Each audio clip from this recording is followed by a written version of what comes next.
sepanjang Juli dan Agustus ini kita belajar tentang discipleship, tapi fokusnya adalah tentang attitude. Dan pada kesempatan ini saya ingin menyampaikan satu topik yang saya doakan, yang saya bayangkan, yang saya pelajari dan baca lagi, dan banyak baca materi-materi yang lain juga. Tuhan taruh di dalam hati yang kiranya ini akan menjadi berkat juga buat Bapak Ibu Saudara sekalian. Saya mau mengajak kita melihat satu topik, merangkul sikap seorang murid Kristus, embracing a Christ disciple attitude. Dalam hal ini hari ini secara khusus kita bicara tentang surrender atau penyerahan diri ya Bapak Saudara ya. Nah Saudara, seperti yang berulang-ulang disampaikan dari mimbar ini akan terus diingatkan bahwa kita dipanggil untuk menjadi murid Kristus. Kita dipanggil untuk menjadi murid. Kita tidak dipanggil hanya supaya kartu tanda penduduk kita tuh kolom agamanya tuh ada gitu. Ya, nggak cuma itu, tetapi kita dipanggil lebih daripada itu. Kita nggak dipanggil hanya supaya kita beranggotakan keanggotaan sebuah gereja. Atau supaya kita punya status, atau karena kita mau melayani dan lain sebagainya. Tapi hal yang paling dasar, kebenaran yang paling hakiki, yang tidak pernah berubah dari zaman ke zaman adalah bahwa panggilan Yesus kepada kita semua untuk menjadi muridnya. Untuk menjadi muridnya. Dan itu seumur hidup kita, saudara-saudara. Seumur kehidupan kita, karena Matius 28 sudah sering kali dibacakan, jadikanlah semua bangsa murid. Jadi kerinduan Yesus adalah bukan cuma kita beragama Kristen, tapi kerinduan Tuhan adalah supaya kita menjadi muridnya. Kita menjadi muridnya, saudara-saudara. Nah oleh sebab itu Bapak Ibu Saudara yang kasih dalam Tuhan, kita perlu terus membangun sikap yang benar sebagai seorang murid dalam konteks murid Tuhan Yesus. Karena ada banyak murid. Amin. Ada banyak murid. Karena sesungguhnya sebutan murid itu sudah ada dalam zaman Nabi Yesaya. 700 tahun sebelum Tuhan Yesus itu sudah ada. Dalam kitab Yesaya kalau saudara baca pasal 58 kalau saya nggak salah. Itu disebutkan orang-orang Israel itu murid Tuhan. Kalau mereka melakukan firman Allah. Jadi istilah murid itu bukan sesuatu yang baru. Ya, pemuridan di zaman kuno Mediterania ya. Mediterania itu ada negara-negara yang ada di sekitar Laut Mediterania itu di zaman kuno pada masa itu hal yang sangat biasa dijumpai rupanya. Ya. Dan dalam literatur Yunani di mana itu adalah bahasa asli dari Alkitab Perjanjian Baru kita, bahasa Yunani, menggunakan istilah yang disebut dengan matetes sebagai kata murid ya saudara ya. Dan itu digunakan dalam 3 cara. Yang pertama secara umum matetes itu adalah seorang pembelajar. A learner dalam hubungannya dengan kata kerja belajar.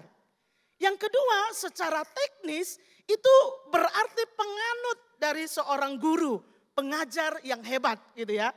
Yang ketiga pengertian matetes pada masa itu terbatas kepada murid institusi pendidikan.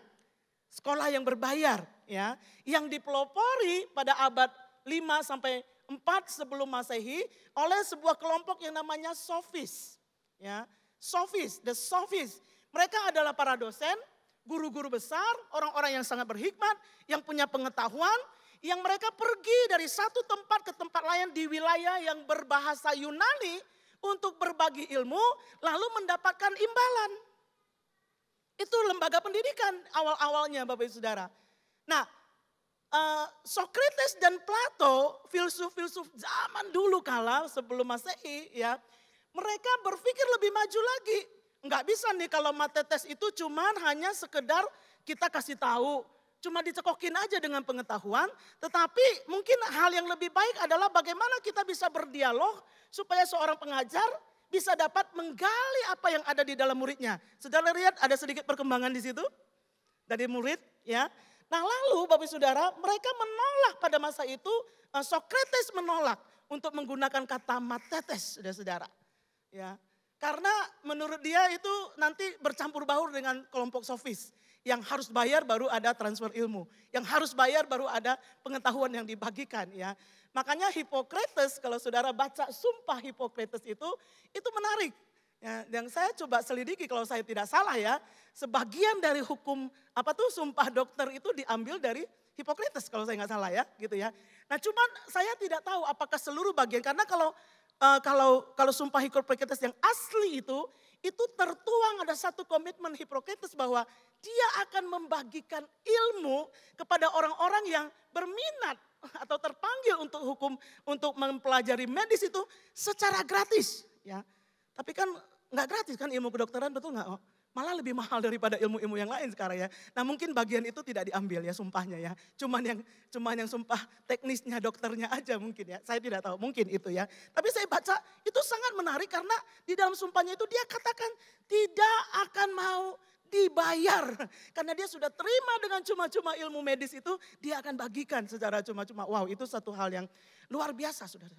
Nah jadi itu Mathetes berkembang sampai pada masa Helenistik yang namanya itu zaman Tuhan Yesus. Yesus terus menggunakan kata Mathetes ini karena itu adalah konteks hubungan antara guru dengan seorang murid, saudara-saudara. Namun dalam zaman Tuhan Yesus hubungan itu terus berkembang ya dengan komitmen dari murid. Jadi bukan cuma diajarkan tapi harus ada komitmen dari muridnya. Lalu juga bukan cuma komitmen kepada ajarannya tapi berkembang menjadi komitmen kepada misinya dari guru tersebut. Nah bukan cuma itu tetapi transformasi kehidupan karena guru yang mengajar ini sangat berdampak atas murid-muridnya. Oleh sebab itu saudara di Alkitab ya kita menemukan rupanya selain dari murid Tuhan Yesus itu ada juga murid-murid yang lain rupanya pada masa itu. Karena hal murid itu common, hal hubungan guru dan murid itu hal yang biasa pada zaman itu. Markus 2 ayatnya yang ke-18. Kalau kita lihat catatannya di situ disebutkan ada murid dari Yohanes. Pada suatu kali ketika murid-murid Yohanes dan orang-orang Farisi sedang berpuasa, datanglah orang-orang dan mengatakan kepada Yesus, mengapa murid-murid Yohanes dan murid-murid orang Farisi berpuasa tetapi murid-muridmu tidak? Ya, jadi ada murid Yohanes, ada juga murid siapa? Orang Farisi, enggak cuma murid Yesus rupanya ya. Lalu ada juga murid-murid Musa. Karena Alkitab mencatat dalam Yohanes pasal 9, sekelompok orang Yahudi pada masa itu ya ketika dia bertemu dengan seorang yang disembuhkan oleh Yesus secara mujizat dari buta sejak lahir, mengejek orang yang disembuhkan itu. Sambil mengejek mereka berkata kepada yang disembuhkan oleh Yesus, engkau murid orang itu tetapi kami murid-murid Musa. Jadi mereka mengidentifikasikan, orang-orang Yahudi ini mengidentifikasikan diri mereka adalah murid-murid dari Musa. Karena mereka memegang ajaran dari Musa Bapak Saudara. Nah jadi Yesus menggunakan fenomena yang umum pada waktu itu antara seorang guru dan murid. Dan itu dia pakai untuk menumbuh kembangkan panggilan dia terhadap para pengikutnya. Sampai kita hari ini untuk menjadi murid. Namun hubungan Yesus dengan murid-muridnya itu sangat unik Bapak Ibu Saudara yang kasih dalam Tuhan. Tidak seperti pemuridan yang lainnya. Kenapa? Karena mesianiknya. Karena statusnya sebagai anak Allah yang hidup itu yang membuat perbedaan. Ia membangun murid-muridnya yang akhirnya bukan cuma mengalami transformasi kehidupan yang semakin serupa dengan dia. Tapi pada akhirnya menyembah dia saudara-saudara. Dan itu dicatat dalam Matius pasal 28 ayatnya yang ke-16. Dan ke-11 murid itu, kenapa 11? Karena Yudas sudah gak ada. Dan ke-11 murid itu berangkat ke Galilea, ke bukit yang telah ditunjukkan Yesus kepada mereka. Ketika melihat dia, melihat siapa? Ketika mereka melihat Yesus. Jadi pada waktu itu Yesus diberitakan telah bangkit, hilang dari kubur. Lalu murid mulai mencari dia, kemana engkau simpan jenazahnya, dan ternyata dia sudah bangkit. Lalu begitu murid-murid melihat Yesus di situ, dia ketika melihat dia mereka menyembahnya. Tetapi beberapa orang ragu. Yesus mendekati mereka dan berkata, kepadaku telah diberikan segala kuasa di sorga dan di bumi. Jadi ada sebuah keunikan pemuridan, hubungan murid dengan guru yang Yesus bangun. Yesus tidak hanya mengajarkan pengetahuan tentang kerajaan sorga. Tapi dia mentransformasi murid-muridnya menjadi warga kerajaan sorga. Dia mentransformasi murid-muridnya bukan cuma menjadi pengikut. Tetapi menjadi pelaku-pelaku firman Allah. Menjadi Kristus-Kristus kecil di dalam dunia ini. Yang akan meneruskan apa yang dia sudah lakukan 3,5 tahun di atas muka bumi ini. Nah saudara, Alkitab mencatat ada 2 kelompok orang yang selalu hadir dalam pelayanan Tuhan Yesus. Nah, saya berdoa kita akan ada di dalam kelompok yang benar yang Yesus maksudkan. Yang pertama, kelompok murid atau the disciples. Siapakah mereka? Mereka adalah orang-orang yang menaati panggilan Yesus untuk mengikutnya. Beberapa di antara mereka sedang membersihkan jala ikan. Dan Yesus bilang, mari ikutlah aku akan menjadikan kamu penjala manusia. Lalu apa yang dilakukan oleh murid-murid itu? Mereka meninggalkan jalanya lalu mengikut Yesus. Ya, mereka adalah orang-orang yang percaya kepada Yesus sebagai Tuannya, sebagai masternya. Ya, saudara ingat ada satu peristiwa ketika murid-muridnya itu sudah menebarkan jala sepanjang malam di Danau Galilea dan tidak menemukan ikan.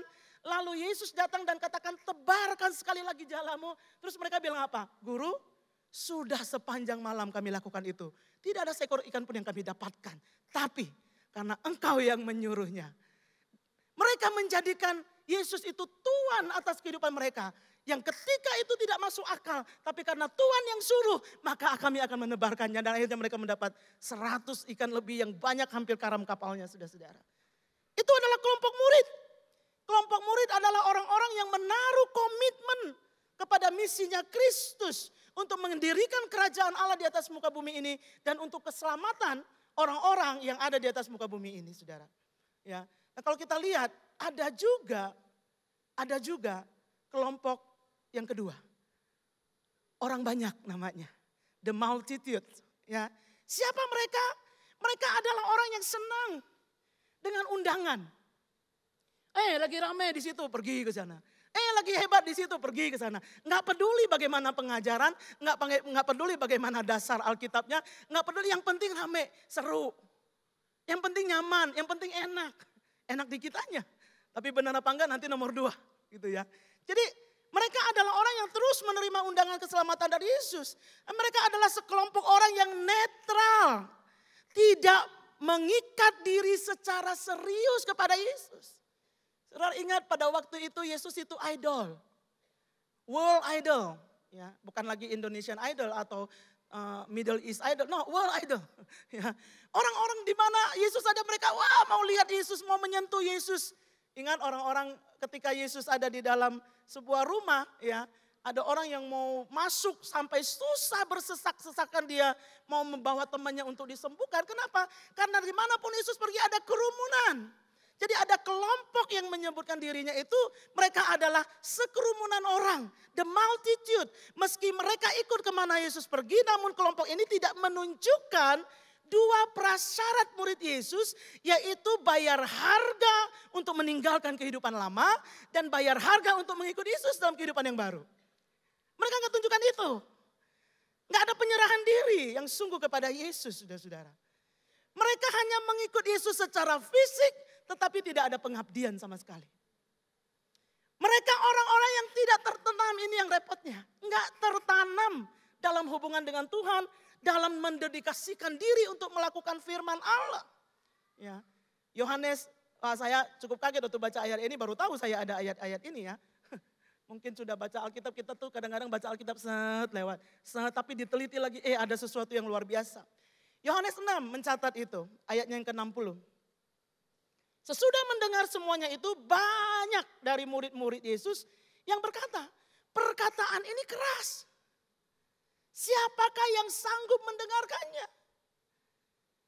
Yesus yang dalam hatinya tahu bahwa murid-muridnya bersungut-sungut tentang hal itu, berkata kepada mereka, adakah perkataan itu menggoncangkan iman kamu? Berapa kali kita merasa tergoncang dengan teguran firman Allah?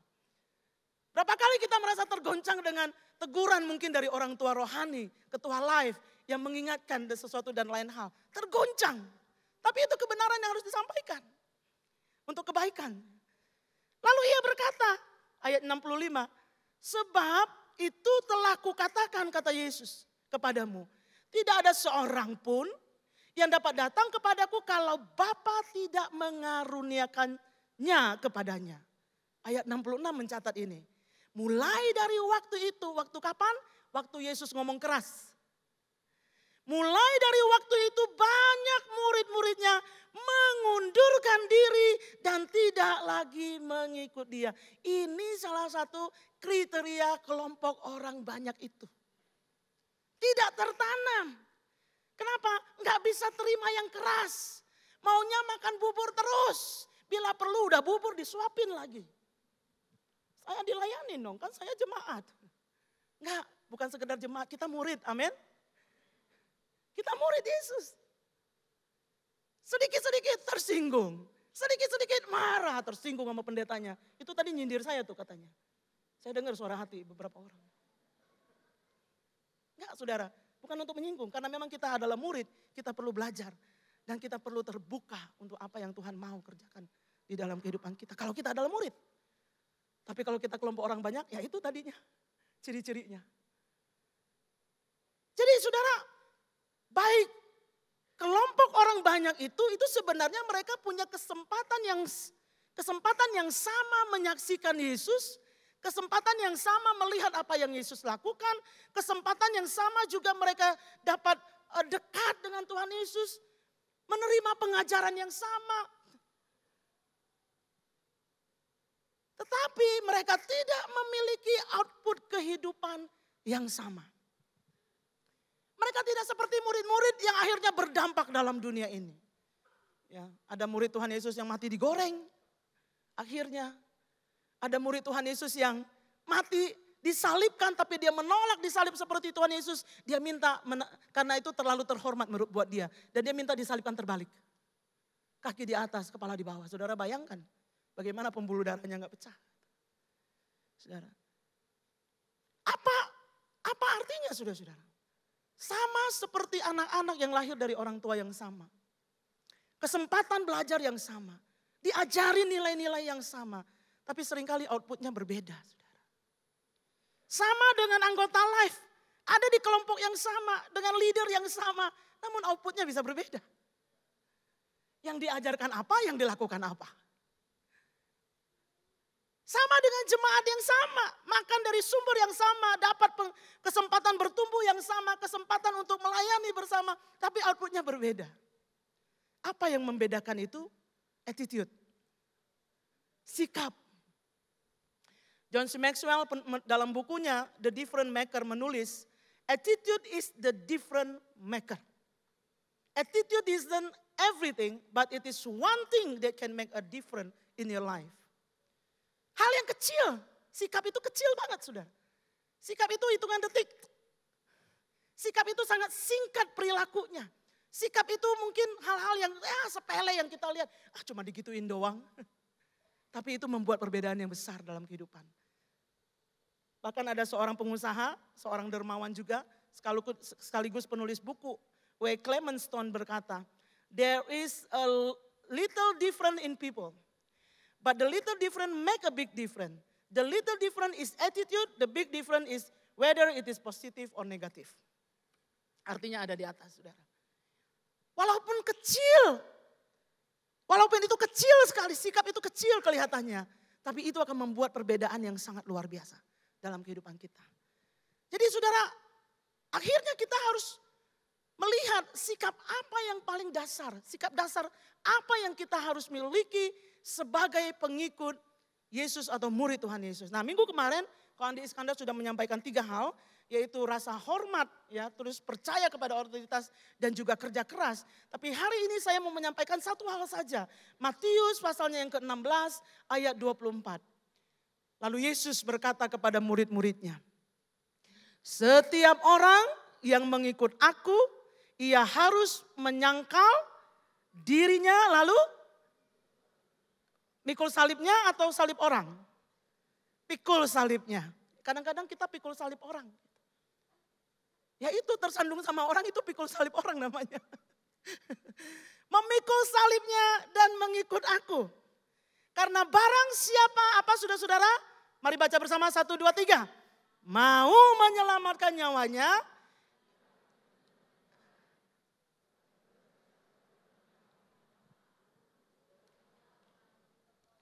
Ya terima kasih buat bantuan saudara ya, biar saya tarik napas sedikit. Barang siapa yang kehilangan nyawanya karena aku, kata Yesus, maka dia akan mendapatkannya.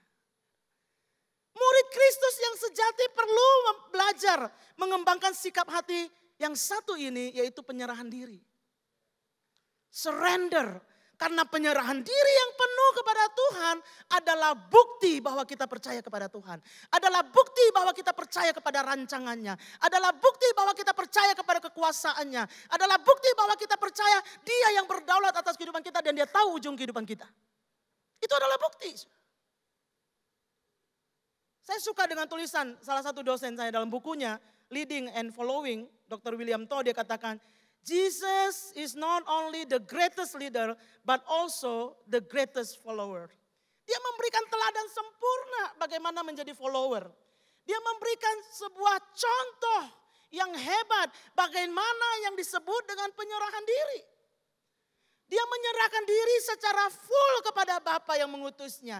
Dia melepaskan haknya yang ada di sorga. Dia melepaskan tahtanya. Namun yang hebatnya adalah apapun yang Yesus lepaskan, dia dapatkan kembali.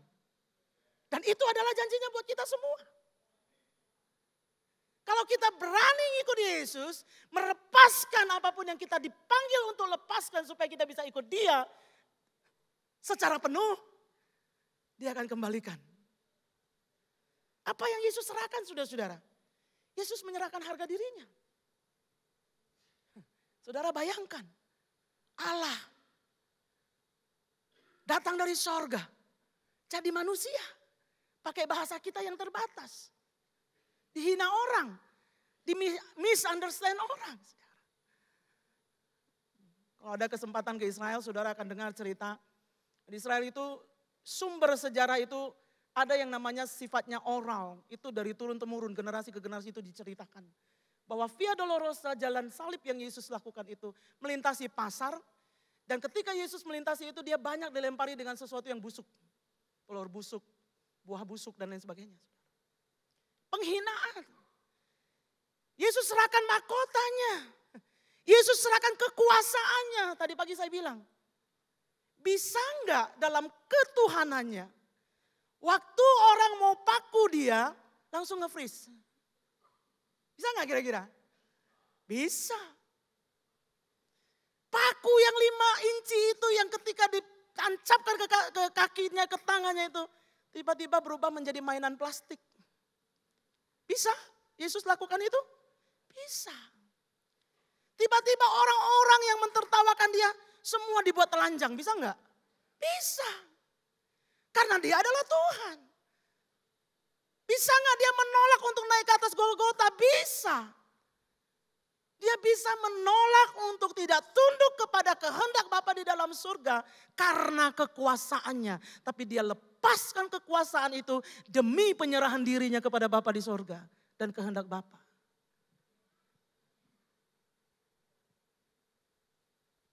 Apa yang Yesus katakan itu yang terjadi. Dia katakan, jika ada orang, barang siapa saja yang mengikut dia. Kalau harus kehilangan nyawanya. Dan dia bicara tentang kehilangan nyawa itu yang literal saudara. Ini bukan perumpamaan. Literal, karena dia tahu ada pengikut-pengikut dia yang akan bahkan harus menyerahkan nyawanya. Saudara kalau ada kesempatan ke Yunani, lihat beberapa kota, ada Berea di sana, Varia namanya sekarang ya. Ada Kalambaka, ada satu tempat di banyak biara-biara, itu tempat pelarian orang-orang Kristen abad-abad ketiga, keempat saudara-saudara. Di situ di temboknya mengukirkan bagaimana orang-orang percaya awal-awal itu dibunuh. Di dom gereja-gereja itu banyak lukisan-lukisan yang menceritakan bagaimana orang bapak-bapak gereja itu dibunuh. Ada yang dibakar hidup-hidup, ya, seperti Polikarpus. Ada yang dikulitin, saudara-saudara.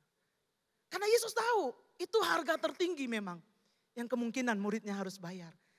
Dan dia katakan, barang siapa yang kehilangan nyawanya karena aku akan mendapatkannya. Karena itu yang terjadi kepada dirinya. Dia kehilangan kehormatan, dia kehilangan mahkota demi penundukan diri, demi menyerah kepada kehendak Bapa di surga. Tapi akhirnya firman Allah mencatat, dia ada di surga, duduk di sebelah kanan Allah Bapa, bersyafaat bagi kita hingga hari ini. Amin. Dia akan datang sebagai raja yang hebat. Menjemput kita dalam kemuliaan yang kekal bersama-sama dengan dia. Saudara, itu pengharapan kita yang tertinggi sebagai anak-anak Tuhan.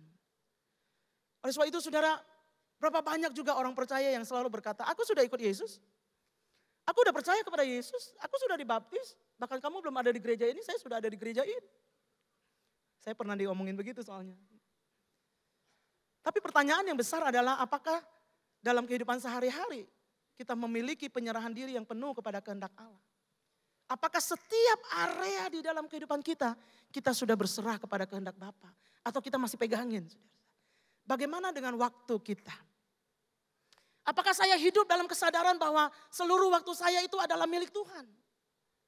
Sampai-sampai kita rasa rugi kalau mau berdoa. Aduh lumayan loh 5 menit. Aduh lumayan loh ibadah itu 1,5 jam sama salaman, cipika-cipiki. Ya 2 jam lah. Lumayan loh itu.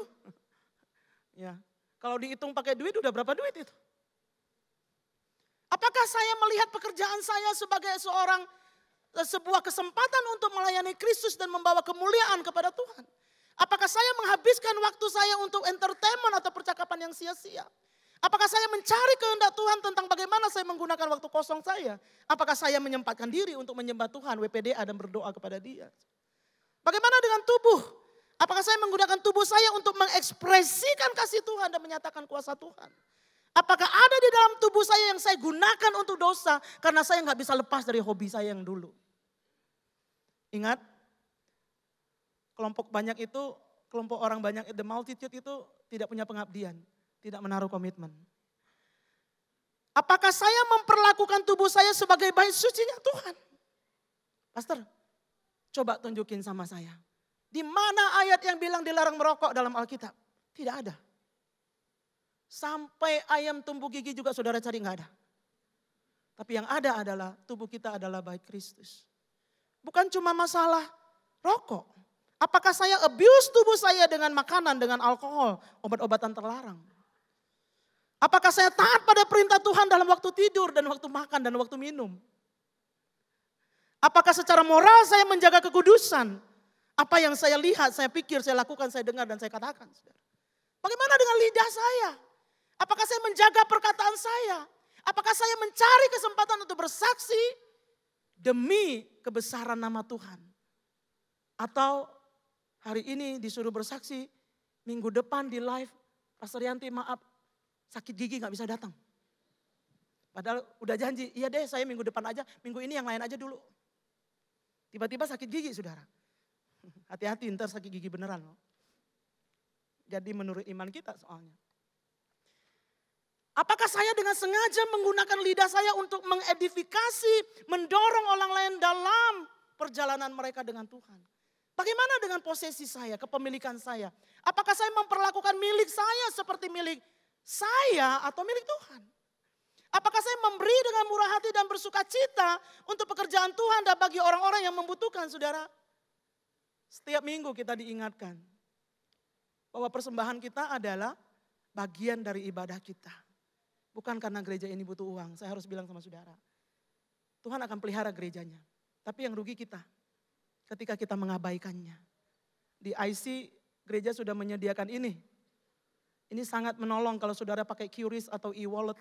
Bisa diselipkan di mana saja dan kapan saja saudara bisa berikan. Tapi mungkin di antara beberapa saudara masih berpikir, kalau ke gereja teh lebih enak pakai amplop, silakan. Yang penting jangan lupa.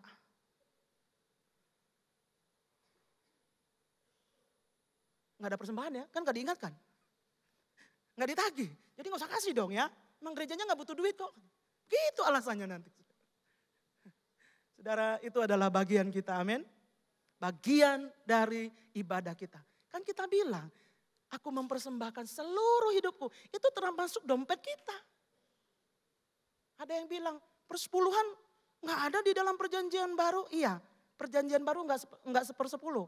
Perjanjian baru itu 100% punya Tuhan. Nah kalau 10% aja kita nggak bisa kasih, jangan ngomong 100%. Kepemilikan kita, posesi kita. Pikiran kita. Apakah saya menaklukkan kepada ketaatan kepada Tuhan? Oh saudara ini banyak sekali. Bagaimana dengan kehendak saya? Apakah saya menyerahkan kehendak saya kepada Tuhan? Atau mau-maunya saya? Saya maunya seperti ini. Saya harus bilang sama saudara ya. Pengakuan. Beberapa kali saya mesti datang sama Pastor Arif. Pastor, saya mohon maaf. Karena saya berpikir untuk pergi. Apalagi kalau teman udah bilang, udah pelayanan di sini aja. Ada banyak pintu yang terbuka, saudara-saudara. Tapi berdoa lagi, cari kehendak. Tuhan, aku gak mau karena itu kehendakku. Bicara Tuhan. Dan Tuhan selalu bicara, no. Saya yang akan pindahkan kamu, bukan dirimu sendiri. Saudara ngerti itu maksudnya? Nah itu gak enak. Karena kita sudah membayangkan, oh kalau saya nanti begini, kalau nanti begitu. Tapi Tuhan ketika Tuhan bilang enggak, itu sangat tidak enak saudara-saudara. Tapi itu harga.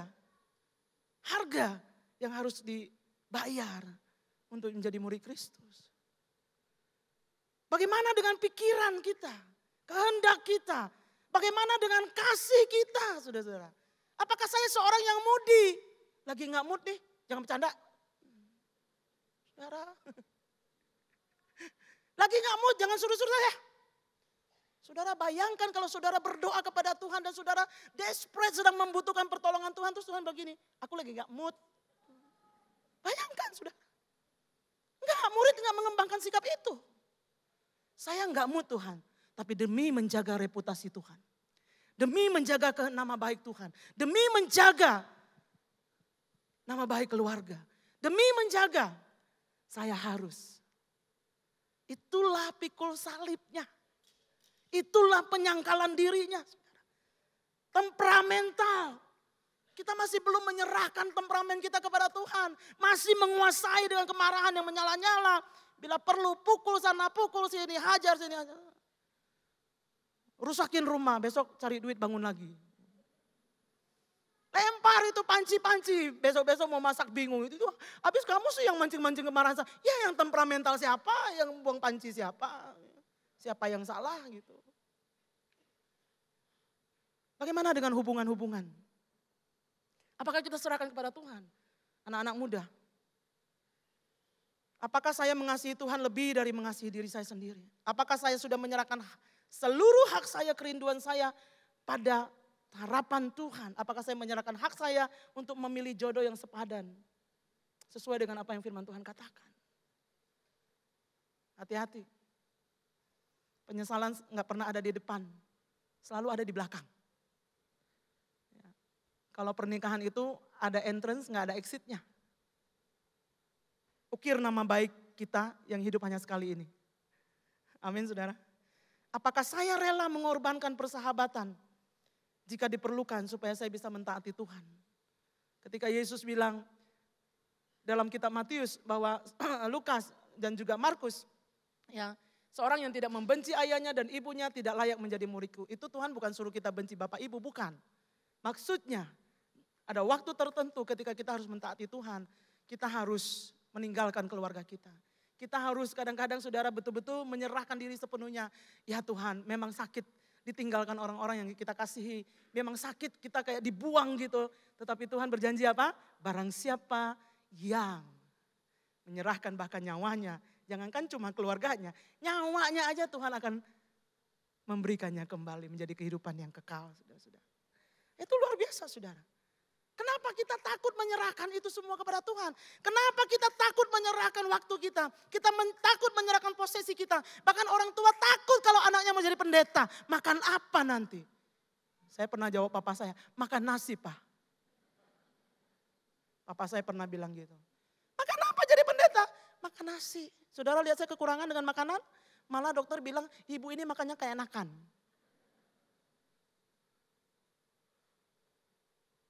Kabar gembiranya adalah Yesus yang kepadanya kita serahkan seluruh kehidupan kita layak untuk dipercayai. Dan dia melakukan apa yang dia katakan, saudara-saudara. Saudara, saya mencari beberapa sumber ketika belajar tentang topik ini dan menemukan satu artikel yang muncul berkali-kali. Yaitu tentang kisah tentang seorang Letnan Hiro Onoda. Yang pada tahun 1944 dia diutus untuk mewakili atau menjaga Pulau Lubang yang ada di Filipina. Ya. Dia dari Jepang dan Jepang berkuasa pada masa itu, saudara-saudara. Tapi dia baru menyerahkan pedangnya dan dirinya itu pada tahun 1974. Dia menolak untuk percaya pada saat itu Jepang sudah diumumkan kalah. Dia menolak untuk menerima penyerahan diri dari bangsa Jepang pada Perang Dunia Kedua. Dan selama 29 tahun dia terus berperang di Pulau Lubang itu. Dia melawan warga sipil di sana. Dia ambil makanan dari orang-orang itu, saudara. Dan dia menolak untuk menerima kekalahan bangsanya. Dan dia berperang selama 29 tahun. Setelah bahkan bangsanya sudah menyerahkan diri. Selebaran, koran, uang ratusan ribu dolar sudah dihabiskan untuk menemukan orang ini. Dan suruh dia pulang. Speaker dipakai untuk kasih pengumuman di semua area pulau itu. Tapi dia tidak mau menyerahkan diri, tidak. Dia masih terus berperang dengan kekuatannya. Akhirnya Onoda menerima perintah pribadi dari mantan komandannya dan dibujuk untuk menghentikan perang sia-sia dan sendirian yang telah dia lakukan selama bertahun-tahun. Ini adalah gambaran kehidupan kita. Kita terlahir sebagai orang yang menentang Allah. Kita punya will yang begitu kuat, hidup dengan keinginan kita sendiri. Kehendak kita sendiri. Sehingga ketika kita dipanggil oleh Yesus untuk menjadi murid-muridnya, seringkali kehendak itu masih mengendalikan kehidupan kita. Aku mau percaya kepada Yesus, tapi untuk area ini enggak. Aku mau percaya kita main layangan dengan Tuhan, saudara. Sudah pernah main layangan? Nah, mesti coba main layangan, asik banget. Ya. Asik banget, saudara. Ada seninya sendiri. Jadi dulu karena rumah saya dekat pelabuhan di kampung, ya musim-musim tertentu itu musim layangan. Kita main layangan. Begitu layangan kita sudah mulai naik, wah kita seru. Terus kita main terus, kita ulurin terus talinya. Begitu dia sudah mulai tidak kelihatan, kita kayaknya gak nikmatin apa-apa ya. Betul gak? Kalau udah tinggi banget dia cuma kelihatan seperti kecil titik gak kelihatan. Sehingga lukisan di layangan itu gak kelihatan. Kita tarik lagi. Bagus ya? Bagus. Diulur lagi. Tarik lagi. Begitulah kehidupan orang-orang Kristen. Kalau tidak hati-hati, apa yang diserahkan seringkali diambil balik lagi. Enggan untuk dikuasai oleh Kristus, Raja di atas segala raja. Kehendak diri yang semakin kuat di dalam diri kita. Gary Thomas menulis dalam sebuah kutipan buku, mungkin akan ada saatnya dalam perjalanan kekristenan kita. Ketika seperti Yakub, kita akan bergumul dengan Tuhan sepanjang waktu.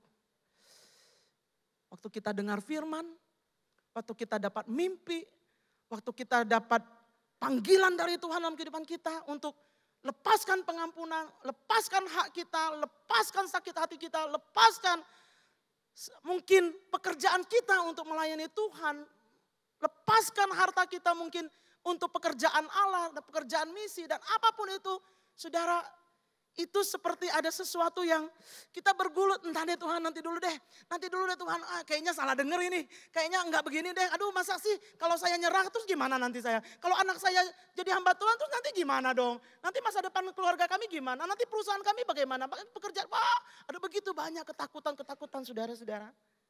Dan Gary Thomas menuliskan itu. Mungkin agak saatnya dalam perjalanan kekristenan kita. Ketika seperti Yakub kita akan bergumul dengan Tuhan sepanjang waktu. Tapi pada akhirnya pasti akan tiba saatnya kita berkata, baiklah Tuhan, Engkaulah yang menang. Bukan kehendakku, akan tetapi kehendak-Mu yang jadi. Dan inilah waktunya untuk menaruh pedang kita, saudara-saudara. Surrender itu konteksnya adalah peperangan. Ketika kita bergumul, waktu kita mau menyerah, kita akan taruh senjata kita, kalau saudara pakai senjata. Kita akan taruh pedang kita yang kita pakai untuk menyerang. Menyerang kehendak Allah, menyerang keinginan Allah. Dan kita angkat tangan dan berkata, aku berserah pada kehendak Allah. Menyerah pada Yesus, ada perubahan hidup. yang harus kita kejar. Tidak ada kata terlambat. Usia berapapun kita. Kalau kita menyerah kepada Tuhan, maka Tuhan akan bekerja seluas-luasnya di dalam kehidupan kita. Saudara, saya jadi ingat dengan panggilan Tuhan. 23 tahun saya di gereja ini. Sama sekolah Alkitab 25 tahun. Datang ke sini gak tahu mau tinggal di rumah siapa. Puji Tuhan untuk Tante Betty, Pastor Arif yang menerima saya di rumah mereka. 1 tahun saya numpang. Tidak tahu apakah gereja akan kasih uang saku apa enggak. Ada tempat tinggal apa enggak, enggak tahu. Makan apa, enggak tahu, yang pasti tahu ada nasi aja pokoknya. Enggak tahu. Harus meninggalkan kenyamanan di rumah. Harus meninggalkan orang-orang yang kita kasihi. Harus meninggalkan kesenangan. Kenapa? Karena waktu saya mau sekolah Alkitab, masih di Bekasi lagi ngurusin berkas, mama saya telepon. Karena dia tahu papa saya marah, saya sekolah Alkitab. Dia bilang, udah deh gak usah sekolah Alkitab ya. Yuk kita jalan-jalan ke Hong Kong katanya. Saya harus berkata, Tuhan, kalau engkau panggil saya akan kuatkan hati. Saya kuatin hati, saudara. Dan puji Tuhan hari ini saya sudah pernah ke Hong Kong, saudara. Coba kalau waktu itu, hanya gara-gara pergi ke Hong Kong, saya menolak untuk sekolah Alkitab. Lalu tawaran beasiswa itu lewat begitu saja. Bukan cuma Hong Kong, hari ini sudah belasan negara yang saya kunjungi. Karena Tuhan, apapun yang kita lepaskan, dia akan kembalikan. Makanya jangan lelah. Firman Allah katakan, jangan jemu-jemu berbuat baik dalam ketaatan kita kepada Tuhan. Saat kita harus mengampuni orang lain, saudara, itu sepertinya kerugian yang sangat besar. Karena pride kita tuh gitu loh. Masa sih saya mesti merendahkan hati untuk sampai sedemikian rupa? Gak salah mesti minta maaf.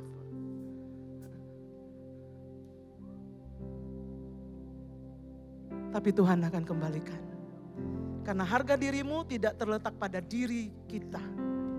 Harga diri kita terletak pada kasih dan anugerah Allah dalam kehidupan kita yang mengangkat kita dari lembah kematian kepada kehidupan. Dari lumpur yang kotor menjadi perabotan yang mulia dalam rumah Allah. Dan saya berdoa Bethlehemers akan punya keberanian untuk punya penyerahan diri total kepada Tuhan. Amin.